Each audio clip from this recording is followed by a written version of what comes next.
Good morning बच्चों।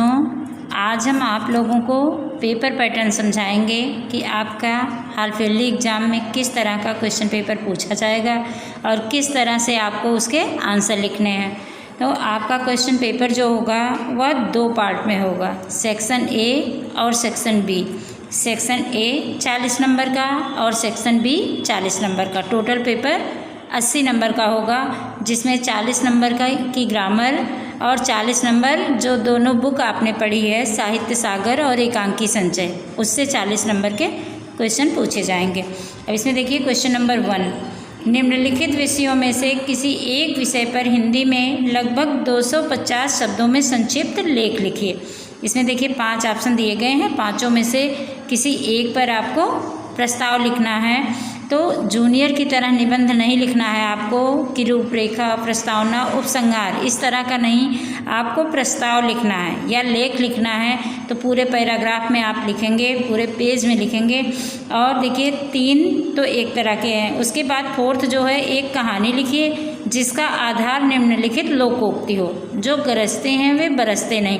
तो सूक्त दी गई है। तो इस तरह के जो क्वेश्चन होंगे, इस तरह का प्रस्ताव होगा। उसमें देखिए कि पहले तो सूक्ति का अर्थ बताएंगे, सबसे पहले कि सूक्ति का मतलब यह है, तो इसके माध्यम से यह बताया गया है, तो उससे संबंधित एक कहानी आपको लिखनी होगी। इसके बाद क्वेश्चन नंबर 5, इसमें ऑप्शन नंबर 5 है कि नीचे दिए गए चित्र को ध्यान से देखिए और चित्र को आधार बनाकर उसका परिचय देते हुए कोई लेख अथवा कहानी लिखिए जिसका सीधा संबंध चित्र से होना चाहिए। तो यह पिक्चर देख करके आपके मन में जो भी विचार आते हैं उसको प्रस्ताव के रूप में अथवा कहानी के रूप में लिखना है। फिर क्वेश्चन नंबर 2, निम्नलिखित में से किसी एक विषय पर हिंदी में लगभग 120 शब्दों में पत्र लिखिए। पत्र लिखना है तो इसके 2 विकल्प दिए गए होंगे। अब की बार आपके कोर्स में हाफ ईयरली में अनौपचारिक पत्र है, जो कि मित्रों, रिश्तेदारों, सगे संबंधियों और माता पिता को लिखे जाते हैं। तो वही आपके कोर्स में है, इसलिए 2 विकल्प जो होंगे दोनों ही अनौपचारिक पत्र के होंगे। दोनों में से कोई एक आपको लिखना होगा। इसके बाद देखिए क्वेश्चन नंबर 3, निम्नलिखित गद्यांश को ध्यान से पढ़िए तथा उसके नीचे लिखे गए प्रश्नों के उत्तर लिखिए। उत्तर यथासंभव आपके अपने शब्दों में होने चाहिए।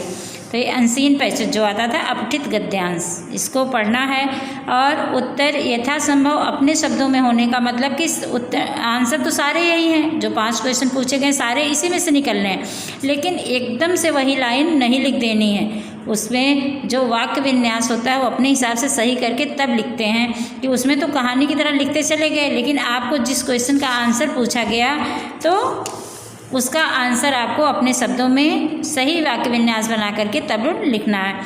इसके बाद क्वेश्चन नंबर 4, निम्नलिखित प्रश्नों के उत्तर निर्देशानुसार लिखिए कि जो निर्देश दिए गए हैं उसके अकॉर्डिंग आपको आंसर लिखना है। अब इसमें निम्नलिखित शब्दों में से किन्हीं 2 शब्दों के विलोम लिखिए। विलोम की जगह विपरीतार्थक भी पूछा जा सकता है। तो विपरीतार्थक मतलब भी विलोम होता है, विपरीत अर्थ देने वाला।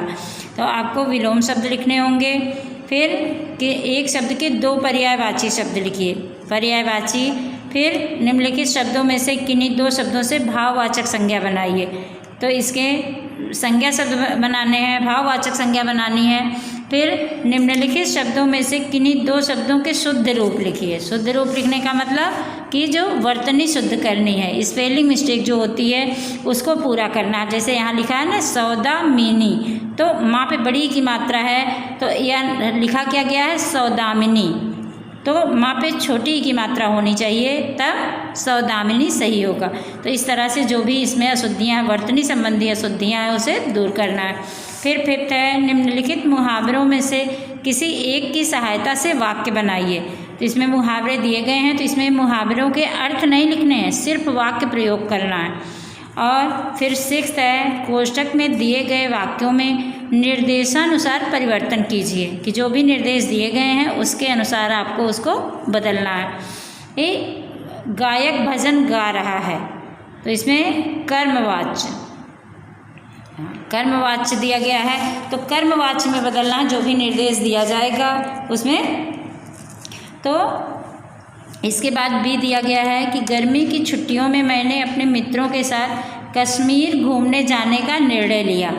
तो रेखांकित शब्दों के स्थान पर एक शब्द का प्रयोग कीजिए। रेखांकित यहाँ से यहाँ तक रेखांकित कर दिया है, तो उसमें रेखांकित में आपको गर्मी की छुट्टियों की जगह क्या लिख देना होगा, ग्रीष्मावकाश। ग्रीष्मावकाश में मैंने अपने मित्रों के साथ कश्मीर घूमने जाने का निर्णय लिया। फिर सी पार्ट है, युवती कविता पढ़ रही है, वचन बदलिए। मतलब युवती एक वचन है तो आपको वचन बदल करके बहुवचन में लिखना है कि युवतियाँ कविताएं पढ़ रही हैं या कविता पढ़ रही हैं। ठीक है। और इसके बाद फिर सेक्शन बी 40 नंबर का जो है, इसमें देखिए साहित्य सागर से 3 क्वेश्चन दिए गए होंगे, 3 क्वेश्चन एकांकी संचय से, लेकिन आपको 4 करने हैं। मतलब 6 क्वेश्चन होंगे, 6 में से आपको 4 करने हैं, 2 छोड़ने हैं। तो इसमें एक कथन दिया गया होगा, उसमें देखिए नीचे चैप्टर का नाम और लेखक का नाम भी होगा, और उसके नीचे 4 क्वेश्चन दिए गए होंगे, 2 नंबर के होंगे, 2 3 नंबर के होंगे। उसमें आंसर लिखना, जैसे सेठ जी कहाँ जा रहे थे तथा क्यों। तो कहाँ जा रहे थे, क्यों जा रहे थे पूछा गया, तो आपका क्वेश्चन जो है यह 2 पार्ट में हो गया। ठीक है। तो आपको आंसर भी 2 पार्ट में लिखने हैं। 2 नंबर का है, 1 मार्क कहाँ का और 1 क्यों का। ठीक है। इस तरह से जितने पार्ट में क्वेश्चन पूछा जाता है उतने पार्ट में उसका आंसर भी लिखना होता है। तो इसमें से लिखेंगे। और इसी तरह देखिए एकांकी संचय, एकांकी संचय से भी 3 क्वेश्चन हैं, इन तीनों में से कोई 2 आपको करने हैं।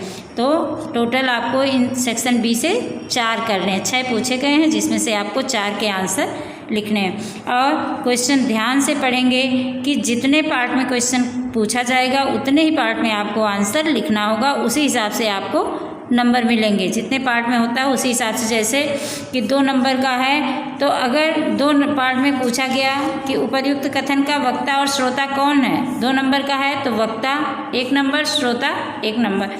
बेटे को क्या बीमारी थी तो 1 नंबर।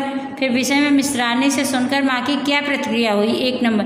जितने पार्ट में पूछा जाता है क्वेश्चन उतने ही पार्ट में उसके आंसर भी लिखने होते हैं। ओके।